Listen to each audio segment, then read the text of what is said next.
বরদোয়ালি বিধানসভা কেন্দ্রের ২০ নং ওয়ার্ডের কর্পোরেটর রত্না দত্তের উদ্যোগে আজ আয়োজিত এক সভায় সিপিএম ও কংগ্রেস ত্যাগ করে ১৫ জন আজ বিজেপি দলে সামিল হয়। মণ্ডল অফিসে তাদেরকে দলীয় পতাকা দিয়ে বিজেপি দলে স্বাগত জানায় কর্পোরেটর রত্না দত্ত সহ দলীয় কর্মীরা।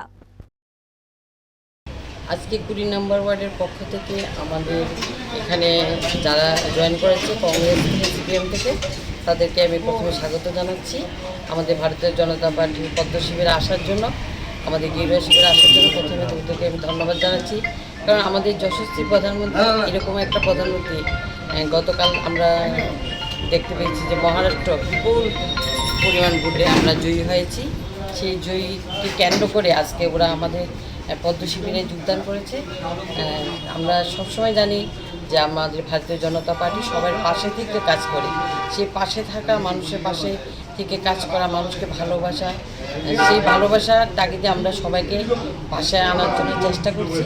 আমরা চাই সবাই মিলে একসঙ্গে আমরা কাজ করে ভারতীয় জনতা পার্টিকে আরও উচ্চ শিখরে পৌঁছাতে পারি।